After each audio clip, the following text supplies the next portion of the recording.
राजीव गांधी जी के पुण्यतिथि के अवसर पर हम लोग आज सब उनके लिए सुबह सुमन चढ़ाने के लिए एक नौजवान जो देश के प्रधानमंत्री बने और 21वीं सेंचुरी की बात करी। आज जो मोबाइल फोन, इंटरनेट, कंप्यूटर का जो युग है, पूरी क्रांति हो गई देश के अंदर, वो उन्हीं की देन थी। जिस प्रकार उन्होंने संविधान में संशोधन किए थे 73वां 74वां, उससे स्थानीय निकायों को, पंचायत राज को जो अधिकार मिले वो सबके सामने है। आज गांव में सरपंच जो है महिला बन रही है, दलित बन रहा है, पिछड़ा बन रहा है। पहले संभव नहीं था। बहुत बड़ी क्रांति हुई उस वक्त में, तो उनकी उपलब्धियों को आज भी हम याद करते हैं। दुर्भाग्य इस बात का है देश के अंदर कि वर्तमान सरकार को पिछली सरकारों के जो प्रधानमंत्री थे या योगदान था, उसको भुलाने का षड्यंत्र चल रहा है। उसी रूप में एक शब्द नहीं बोलते लोग। मुझे आश्चर्य होता है कि मेरे ख्याल दुनिया के कोई मुल्क में नहीं होगा कि आप अपने विरासत में आप आके बैठे प्रधानमंत्री, राष्ट्रपति बने हैं, तो पुरानी विरासत को भुला दो। ये मैंने पहली बार देख रहा हूँ देश के अंदर। इसलिए मैं बार बार कहता हूँ, देश किस दिशा में जा रहा है किसी को नहीं मालूम। किस दिशा में जाएगा कोई समझ नहीं पा रहा है। अभी तो धर्म के नाम पर लोग बहुत उत्साहित हैं। हिंदू धर्म की बात कर रहे हैं लोग। हिंदू धर्म के नाम पर चाहे युवा हो चाहे बुजुर्ग हो, उनको अच्छा लगता है। पर जब तक हम सभी धर्म के लोगों को, सभी जातियों को, सभी वर्गों को साथ लेकर नहीं चलेंगे, आज 70 साल के सफर तय करते करते यहाँ तक पहुंचे हम लोग।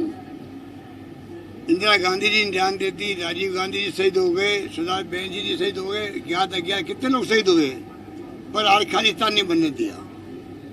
देश को एक रखा, अखंड रखा। इतनी बड़ी उपलब्धि इस देश ने हासिल करी है त्याग बलिदान करके। अफसोस इस बात का है, इस बात का एहसास इनको नहीं है क्या? आज आग लगी हुई पूरे देश के अंदर, जगह जगह दंगे हो रहे हैं, तनाव है, अशांति है, हिंसा है। हम बार बार मांग करते प्रधानमंत्री जी से, खाली आप अपील कर दो शांति की, कंडेम कर दो आप उन लोगों को जो एंटी सोशल एलिमेंट है, आग लगाने वाले। तो हम कह रहे हैं उनमें उनको संकोच क्या है? पूरा देश समझ चुका है इनकी चालों को, इनके मंसूबों को। इधर कल प्रधानमंत्री जी ने जो बोला है राजस्थान के इनकी कार्यकारिणी की बैठक में, एकदम यू टर्न कर लिया। यू टर्न, हम विकास के मुद्दे पर आगे बढ़ेंगे। अभी तो आग लगी, पहले उसको बुझाओ। हमेशा ये आग लगाते हैं और कांग्रेस के लोग आग बुझाने का काम करते हैं। आज तक ये स्थिति है। इसलिए मैं समझता हूँ धीरे धीरे लोग समझेंगे।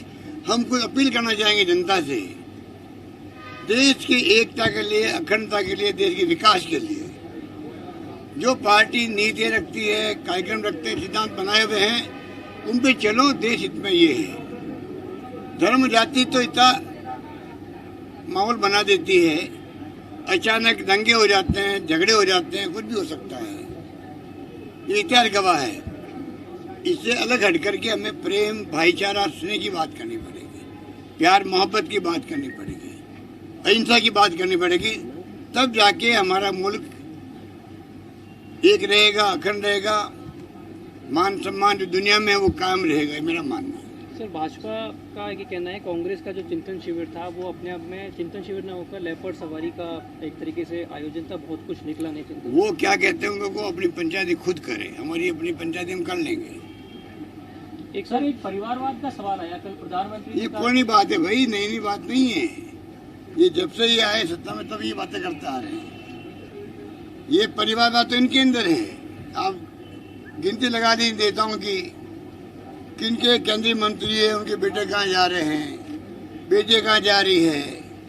ये छोड़िए आप इन बातों को, कोई दम नहीं इन बातों में।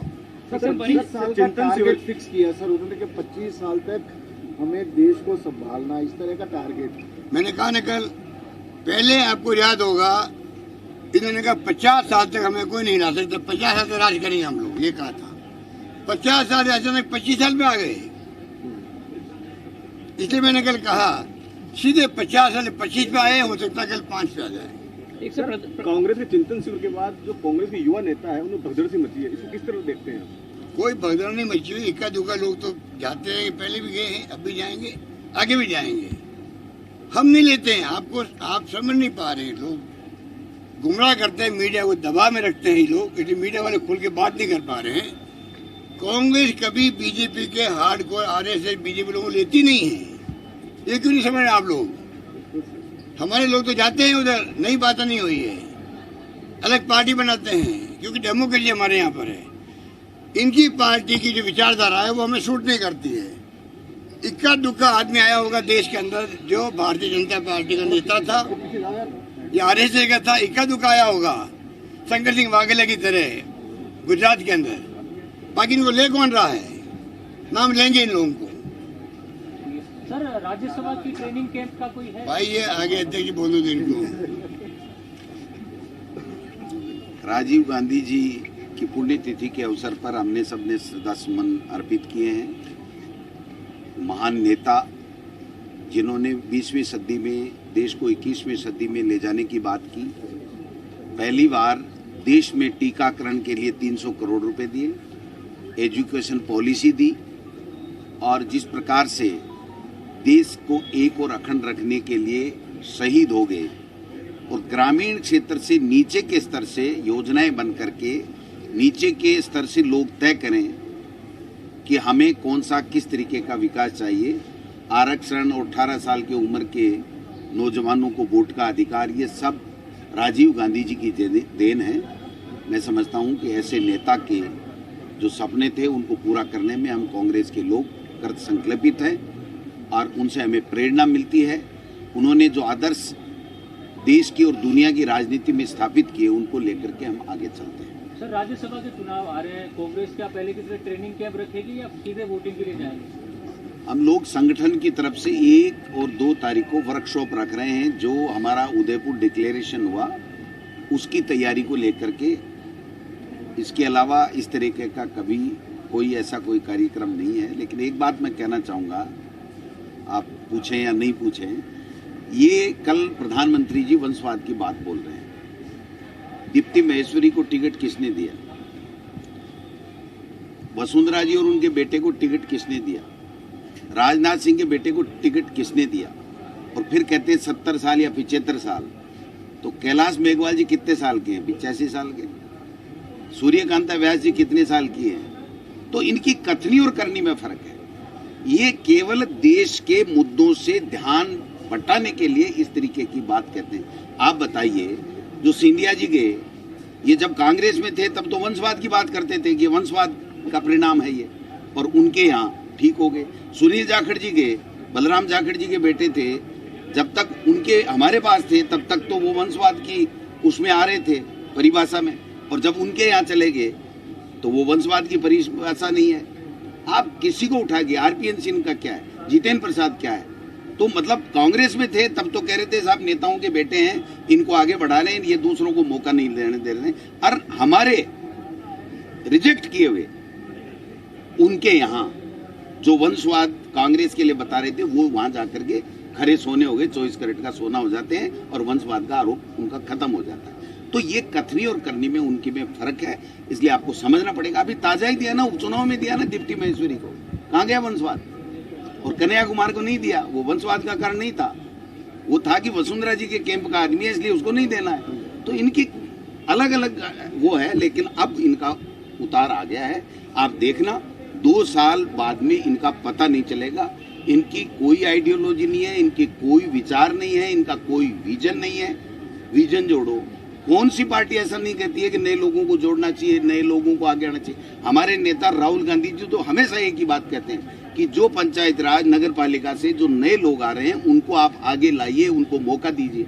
और पहली बार देश में किसी पार्टी ने, कांग्रेस पार्टी ने 50% युवाओं को ऊपर टॉप CWC से लेकर के नीचे तक बात की है।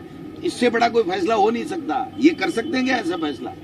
इस 70 साल की बात करने वाले लोग 85 साल के लोगों को टिकट दे रहे हैं और फिर कांग्रेस पे आरोप लगाते हैं। तो इनका कुछ भी नहीं है, ये केवल मात्र सिर्फ अपने लोगों का, जो अब उनके लोगों का मोरल टूट रहा है, कि अब हम किस मुद्दों पे जाएंगे, कोई विकास हमने कराया नहीं, बेरोजगारी समाप्त की नहीं, महंगाई कम की नहीं, तो एक जोश बढ़ने के लिए 25 साल हम कम कहीं नहीं जा रहे हैं। तो इस तरीके का जुमला ये इस वजह से दे रहे हैं, ये समझना पड़ेगा। 1 और 2 जून को क्या होगा सर, ये थोड़ा बता दीजिए कि क्या ये सीटों में भी फार्मूला चलेगा 50 साल? जो उदयपुर डिक्लेरेशन है उसमें जितने मुद्दे पार्टी ने तय किए हैं उनके ऊपर हम हमारे प्रदेश के नेताओं के विचार जानेंगे, किस तरीके से उनको कैसे लागू करें। आपका क्या है, मान लीजिए जो 9 अगस्त से हम यात्रा कर रहे हैं वो किस तरीके से होनी चाहिए, 2 अक्टूबर की जो यात्रा है वो कैसे होनी चाहिए, हमारा जो जन जागरण अभियान सेकंड है, फर्स्ट हमने महंगाई के खिलाफ चलाया था तो वो किस तरीके से हमको चलाना है, जो मंडल कांग्रेस कमेटी हमने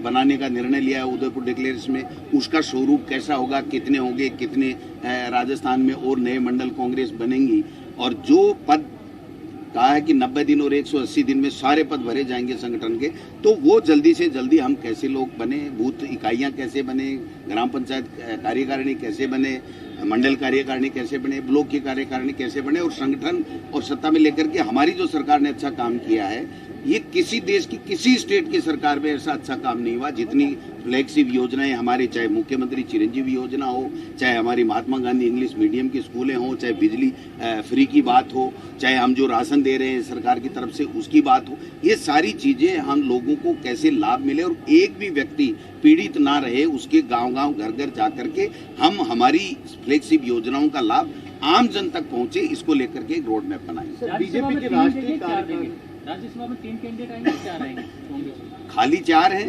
3 हमारे आएंगे, 1 उनका आएगा। बीजेपी की राष्ट्रीय कार्यकारिणी की बैठक थी यहाँ पर पदाधिकारियों की, लेकिन टारगेट पे राजस्थान सरकार था, उसने राजस्थान सरकार पे आरोप लगाया उन्होंने कि हर मोर्चे पे, जबकि नेशनल लेवल की मीटिंग थी बीजेपी की, टारगेट केवल वो नाम, उनका नाम नेशनल एग्जीक्यूटिव थी, पर किया उन्होंने स्टेट को लेके ही उन्होंने ये कार्यकारिणी करी। यहाँ पर आपको मैंने पहले भी कहा था, पूरे देश के राज्यों को कहा गया है कि राजस्थान का कोई मामला है तो आप वहाँ के मुख्यमंत्री पर और सरकार पर तय करो। यहाँ सब नेताओं को कह दिया गया है, इनके जितने नेता सो कॉल्ड है जो 7-8 उम्मीदवार मुख्यमंत्री बन गए हैं, इन सबको कहा गया है हम पूरा मॉनिटरिंग करेंगे, आप क्या बोलते हो, क्या एक्ट करते हो।